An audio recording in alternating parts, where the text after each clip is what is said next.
Brasil pode estar secando. 2024 está sendo marcado por uma rigorosa estiagem que só poupou até agora o Rio Grande do Sul. Mas não dá para esquecer que o estado ficou debaixo d'água há alguns meses. Essa aceleração das mudanças climáticas, marcada pela imprevisibilidade do padrão climático, tem atingido gravemente alguns setores da economia, especialmente a agricultura e a pecuária. Segundo o Centro Nacional de Monitoramento e Alerta de Desastres Naturais, mais de 1.500 municípios foram prejudicados pela seca de agosto. Desse total, 963 sofreram danos de mais de 80% nas suas áreas agropecuárias. Falta de água afeta a produção e custos, e isso obriga produtores a um planejamento de riscos e também a mudanças no modo de produzir. Apontado pelo Fórum Econômico Mundial como o segundo maior emissor de gases de efeito estufa, atrás apenas da energia, o agronegócio tem iniciativas que reinventam modos de produção. E é sobre isso que nós vamos falar nesse ponto de vista. Nosso convidado é o biólogo, mestre em ecologia pela Universidade de Brasília, ex-presidente do IBAMA e hoje agricultor, Eduardo Martins, presidente do Grupo Associado de Agricultura Sustentável. Eduardo, muito obrigado por ter aceito o nosso convite. Eduardo, o agro é sempre apontado como o vilão do meio ambiente, né? É sempre o responsável por queimadas, por desmatamento, mas agora está sendo uma das principais vítimas também dessas mudanças no clima. Como que as mudanças climáticas têm afetado o setor? Tua pergunta é muito interessante. Na minha trajetória, eu trabalhei muito com o meio ambiente, na gestão pública e também em ONG. E eu acabei deixando essa posição que está sempre polarizando, que está sempre esticando a corda, né, para encontrar caminhos, para contribuir, para encontrar caminhos, para resolver os problemas. Não adianta ficar culpando, né? O agricultor, ele é um trabalhador que interage de forma direta com o sistema vivo. Ele interage direta com a resposta que a natureza tem para as coisas, né? E ele tem grande potencial de compreender isso e usar isso para fazer coisas de outra forma. A agricultura, ela pode ser uma solução para o problema que a gente está vivendo. Não única, não isolada, ela de uma forma integrada. Primeiro, a gente consegue produzir de forma resiliente, ou seja, considerando variações climáticas significativas. É óbvio que se vier uma mudança muito severa, aí a questão é outra, mas a gente consegue produzir de uma forma resiliente. Segundo, a agricultura, principalmente a agricultura tropical, ela pode capturar carbono e dar uma contribuição para essa redução. Nosso objetivo e nossas práticas não é para falar de baixo carbono. A gente pode falar de carbono negativo. E, nesse sentido, tem uma forma de fazer. E essa forma pode ajudar o agricultor, ajudar a sociedade e ainda produzir alimentos mais saudáveis. A gente tem, o Brasil é grandemente dependente do agronegócio nas suas divisas, né? A gente tem um agronegócio muito poderoso, com uma produção que aumenta constantemente. Essas safras dobradas, essas coisas que a gente, todos os anos, para a gente é comum já, né? A gente está acostumado com a efetividade da agricultura brasileira. Essas mudanças climáticas já estão afetando, isso já está sendo sentido. Por exemplo, a gente teve... As secas estão aumentando, né? A gente tem mais de 20 dias a mais de seca por ano nos últimos anos, né? Na realidade, o próprio exemplo do Rio Grande do Sul, que teve uma devastação extraordinária por causa de excesso de chuva, vinha de 3 anos de falta de chuva. No fundo, o que acontece? Quando você faz uma análise, não do ano, mas faz uma análise de 20 anos, a mudança já vem acontecendo há muito tempo, né? E aí começa uma discussão e ela não é muito relevante do ponto de vista do efeito para o agricultor. É aquela discussão, é uma mudança do planeta que está inclinando, ou é isso, ou é o Sol, ou é a atividade humana. E aí, daí vem a atitude negacionista, etc. Seja uma hipótese ou outra, o que nós estamos vivendo já há alguns anos é o imprevisível, né? E aí a gente precisa ter uma agricultura que seja resiliente, seja para o excesso ou seja pela falta. E é um pouco isso que nosso esforço se orienta, não é só para a questão da resiliência, mas é também para reduzir o uso dos insumos convencionais, que são insumos que acabam aumentando o tamanho do problema, né? Vou te dar um exemplo.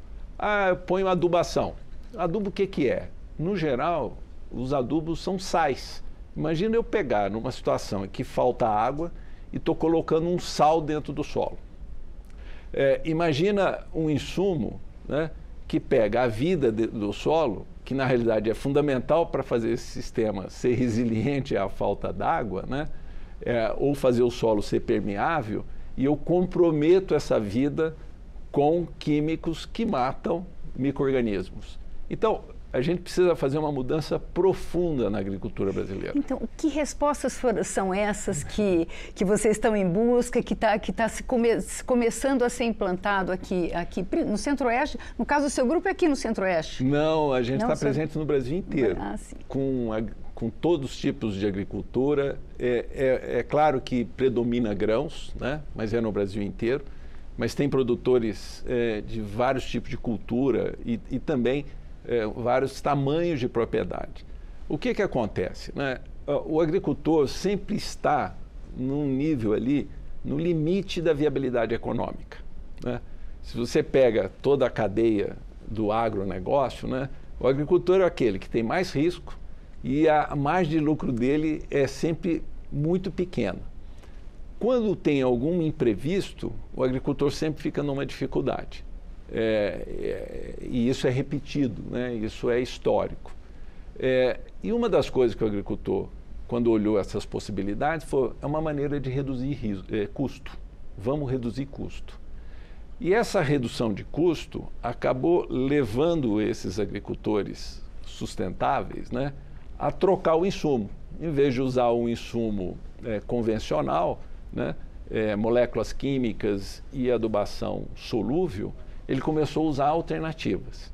E a gente viu que essas alternativas não só funcionavam, mas funcionavam para escalas grandes. Então não era uma coisa só de produtor pequeno, de nicho, que vende alguma coisa mais cara no mercado, etc. Não, dava para aplicar em áreas grandes, né?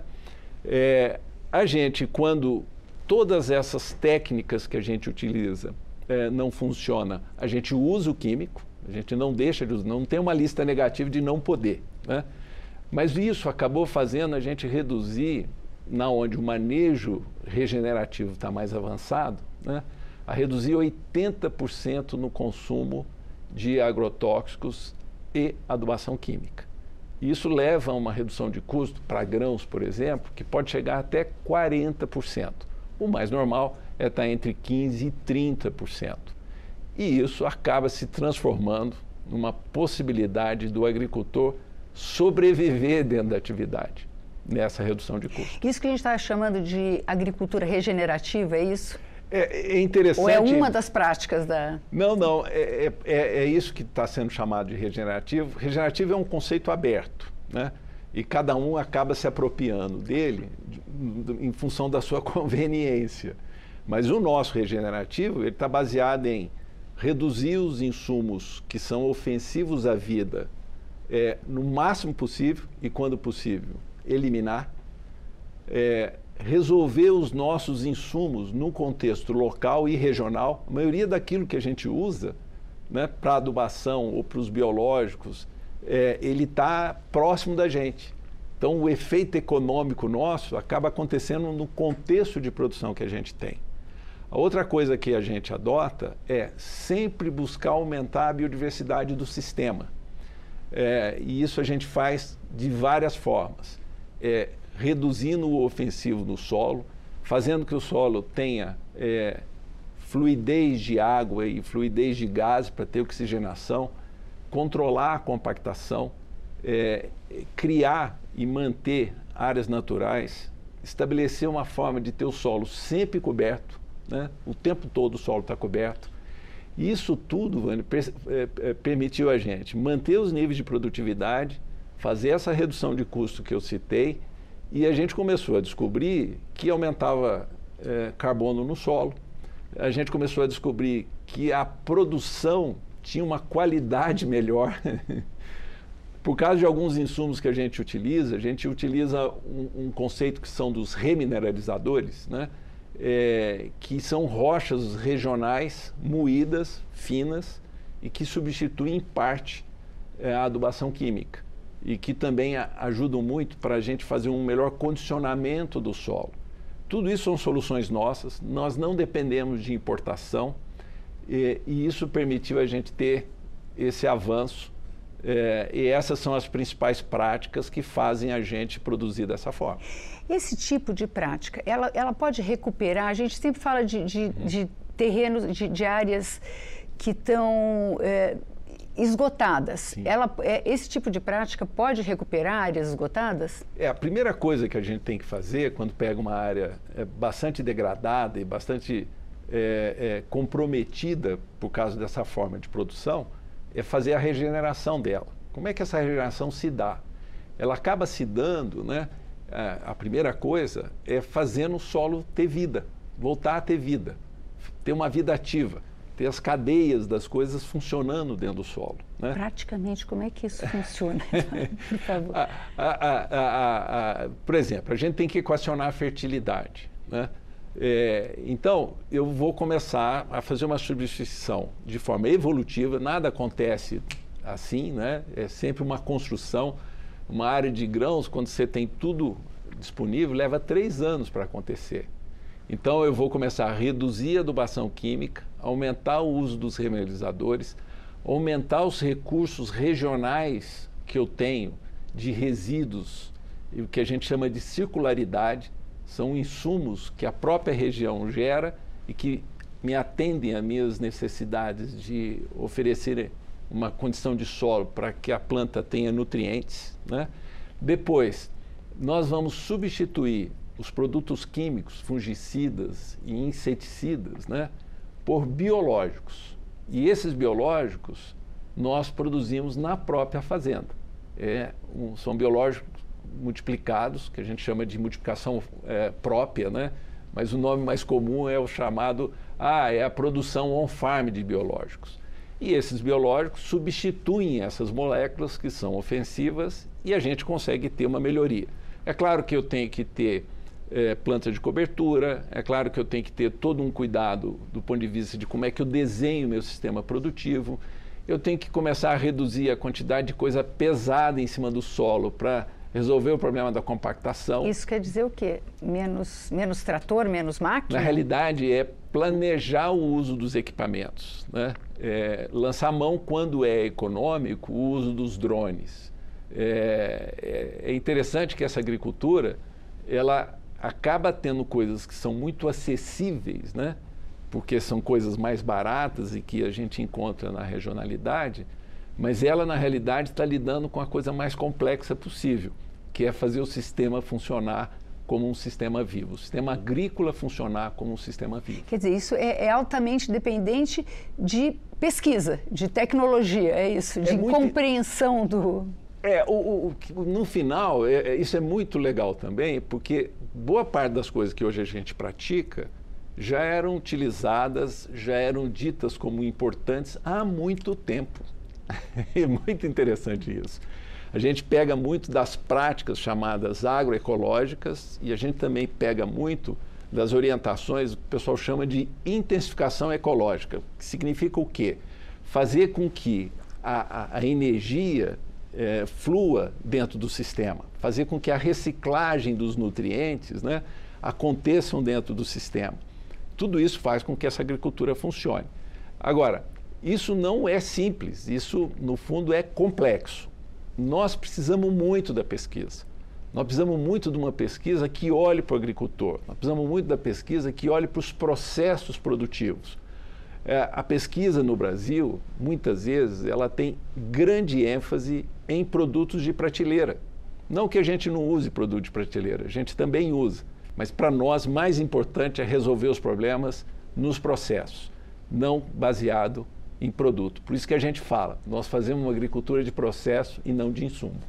Agora, isso inclui também você misturar culturas, porque eu estava aqui pensando, o estado de São Paulo hoje eu acho que só tem cana. A gente viaja quilômetros e quilômetros, atravessa o estado e só vê cana. Esse processo inclui misturar culturas e isso é possível no caso de uma produção, de uma grande produção como a gente tem no Brasil, soja, milho. É possível fazer esse mix? E ele é necessário?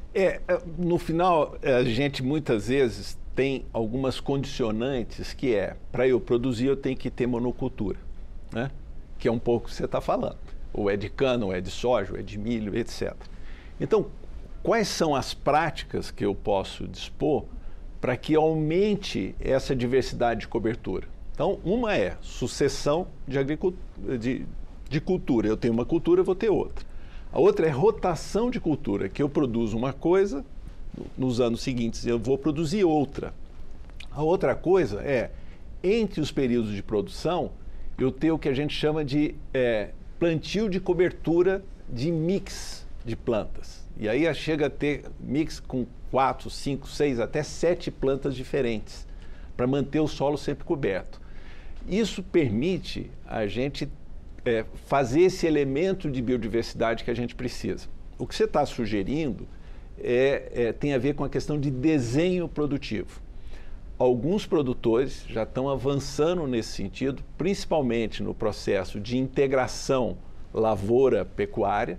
Então tem um momento que ele está produzindo grão ou outra coisa e depois ele coloca os animais para poder também fazer parte do sistema. Outra iniciativa é a gente juntar diferentes variedades da mesma cultura. Isso também gera um elemento de diversidade. E a outra é trabalhar com culturas simultâneas, né, que crescem junto e são colhidas, isso tem menos, mas tudo isso são possibilidades de desenho e nós precisamos evoluir para esses desenhos. Essa agricultura regenerativa, ela tem um processo que não para no que nós estamos fazendo, ao contrário, daí a necessidade da pesquisa. Nós temos condição, sobretudo por sermos tropicais, de lidar com essa diversidade de sistema, desenhos produtivos. Por quê? Porque no tropical as coisas são mais rápidas. Se eu estivesse produzindo nos Estados Unidos, eu ia ter um ciclo de produção. Aqui a gente pode ter 3. A quantidade de produção primária potencial que a gente tem é grande. A velocidade com que as coisas são cicladas no solo também é muito rápida. Isso nos permite ter uma vantagem comparada a qualquer país do mundo que é inigualável. A agricultura brasileira sempre é acusada, né? A gente está usando muita palavra acusada, mas que é ruim porque é uma relação de amor e ódio, né? Porque o país depende da agricultura, de um uso intensivo de água, que hoje em dia começa a ficar crítico, começa a comprometer recarga de aquíferos. Sim. Essas técnicas podem reduzir o uso da água, o uso intensivo da água? Vou te dar um exemplo, que é um número que nós conseguimos alcançar no sudoeste goiano, aquela região ali de Rio Verde, e que tem bastante agricultores que adotam essas práticas. Quando você compara a agricultura convencional, que plantou a mesma variedade de soja, está no mesmo contexto climático, né, ali de quantidade de chuva e etc., com a regenerativa, a gente tem em 20 dias de falta de chuva no ciclo, né, da soja convencional, uma redução de produtividade de 70 para 50 sacos. Na regenerativa, a gente tem 60 dias sem chuva no ciclo da soja e a gente está mantendo os 70 sacos por hectare. O que isso quer dizer? É que a gente consegue guardar a água no solo. Isso é algo fundamental. A gente tem lá vários casos, né, de agricultores analisando se iam fazer irrigação ou não, fazer o investimento de irrigação, que é um investimento alto. E chegaram à conclusão de que não era necessário, porque eles estavam conseguindo guardar água. Quando a gente fala isso me ocorreu agora, de manter cobertura do solo, essa é uma terra que não vai ter que queimar nunca, né? Esse produtor não é um dos que não faz queimada de jeito nenhum. Não, isso é um problema quando a gente pensa em fogo. E o cerrado também é proibido, né? Mas enfim. Mas a gente tem muita preocupação, porque quando você constrói um solo, mantém ele sempre coberto, no período seco, essa cobertura tem o risco de ser queimada. E quando a gente... Pegar fogo, Pegar fogo. E quando ela é queimada, né, isso não é iniciativa do agricultor. O agricultor que trabalha de forma sustentável, ele não pode ver fogo. Fogo para ele é um problema. Isso vai te comprometer muitos anos de trabalho ali. Então, o fogo é um problema. Eu acho que essa coisa de como o fogo está sendo tratado, muitas vezes, não é o melhor caminho. Por quê? Xerifismo, né? Apropriação política do fogo, para ficar fazendo, puxando corda do ponto de vista ideológico. Ou fazer apropriação inconsistente, nada disso apaga fogo. O que apaga fogo é, primeiro, ter organização coletiva. O fogo, para não acontecer, tem que ser monitorado, de forma coletiva ser prevenido e de forma coletiva ter resposta na hora que ele acontece, porque às vezes ele acontece, né? Não vai ser nada diferente disso, na minha opinião, que vai resolver o problema de fogo nesse país. E uma outra coisa, a gente precisa ter uma sociedade que cuide e goste do bem comum, porque não falta a atitude incendiária das pessoas. Quando a gente fala da recuperação de solos degradados, isso quer dizer que a gente passa a ter menos necessidade de desmatar, né? Nós, particularmente o Centro-Oeste, tem o Cerrado, que é um bioma que está sendo muito, muito devastado. Quer dizer, você diminui também essa necessidade de novas áreas, né? Esse assunto do desmatamento, Vânia, é um assunto que a sociedade brasileira precisava encarar de uma forma muito clara e forte, né? Por quê? Muitas vezes aqueles que estão desmatando de forma ilegal prejudicam todos os outros. A gente precisava começar a ter uma delimitação muito clara, né, de que a gente não vai mais admitir o desmatamento ilegal, que nós vamos organizar as regiões para que elas tenham não só área produtiva de pequenos, médios e grandes produtores, mas também manter uma área natural, né, para manter a biodiversidade daquele contexto, e isso tem que ser enfrentado. Eu fico muito preocupado, né, quando eu vejo os esforços que foram feitos com relação ao Código Florestal, e o Código Florestal não está sendo implementado da forma completa. A gente, para avançar nessa questão do desmatamento, nós precisamos fazer o Código Florestal acontecer de fato. O Código Florestal tem um momento em que se cadastra as áreas e depois ele tem um outro momento que são os planos de recuperação. Cadê os planos? Onde é que isso está sendo implementado? Enquanto a gente não avançar com o Código, resolvendo os problemas onde as coisas são mais críticas e onde, às vezes, vou ter que trabalhar com lógicas de troca, né, para poder manter os sistemas produtivos funcionando, enquanto a gente não encarar isso, nós vamos ter o desmatamento sendo um elemento de acusação contra o Brasil e comprometendo nossa agricultura. A gente está numa área, né, de agricultura intensiva, exportadora. E é também uma área em que estão proliferando, né, surgindo daqui, como você disse, agora vocês atuam em todo o país, esse tipo de organizações que trabalham com agricultura regenerativa. Qual é a explicação para isso? Tem uma explicação? Tem duas coisas, né? Aquilo que eu falei, que era uma motivação econômica no início, né? E depois, quando a gente fala que o agricultor mudou a chave, né, ele começa a se apaixonar por essa forma de produzir, né? Tem uma frase muito interessante que eu acho que expressa isso. Falou, ó, de um agricultor velho, antigo, né? Ele falou, ó, passei minha vida achando que eu tinha que lutar contra a natureza. Agora eu descobri que a natureza é minha parceira. acabou. A hora que isso acontece, a gente mudou a chave, a gente muda. Então não é só uma questão econômica, né? E não é só uma questão de também entender e fazer um sistema funcionar. Tem muitas vantagens, né? Se você olha do ponto de vista exportador, a cadeia de valor, né? As empresas que trabalham no sistema agroalimentar global estão demandando produção regenerativa, querem produção regenerativa, querem que o Brasil origine essa produção.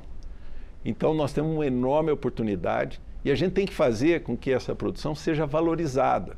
A gente tem que mostrar para o mundo que serviços ecossistêmicos nós estamos entregando na hora que a gente produz dessa forma. Não aproveitar essa oportunidade é uma grande perda. Isso deveria estar na política nacional agrícola, isso deveria ser algo fundamental para ser um objetivo estratégico de país de longo prazo. Pois é, você estava falando disso. O que a gente tem de política pública? Existem políticas públicas ou podem ser criada uma legislação de apoio a esse tipo de iniciativa? Olha, do conjunto das leis, né, que a gente precisa para dar segurança jurídica para essa agricultura, falta somente uma, a lei dos bioinsumos, uma lei para os bioinsumos. Nós temos 2 projetos de lei no Congresso, os 2, no momento, estão na Câmara dos Deputados. Depois de um esforço grande, a gente tem um grande consenso para avançar com essa proposta, né? Seja do ponto de vista dos segmentos de interesse, seja da indústria, né? Há um enorme apoio com relação a essa norma. E também temos a sinalização de que o governo concorda na necessidade disso avançar e a gente espera, inclusive, que depois do primeiro turno da eleição de prefeitura, né, a gente tenha os primeiros iniciativas para fazer isso fluir com rapidez. E isso precisa fluir com rapidez até o final do ano, porque senão esse tema de bioinsumos vai ser regido por uma lei recentemente aprovada, na realidade aprovada no final de 2023, que incluiu os bioinsumos na nova lei dos agrotóxicos, que a gente discorda, porque bioinsumo não é veneno, bioinsumo não é agrotóxico e precisa de uma lei própria, que aponte isso como uma solução para o Brasil para o futuro. Muito obrigada, Eduardo Martins. Nesse ponto de vista, nós conversamos com o presidente do Grupo Associado de Agricultura Sustentável, Eduardo Martins. Se você quiser rever ou compartilhar esse programa, vá à nossa página câmara.leg.br ou às nossas redes sociais. Obrigada pela audiência e até a próxima.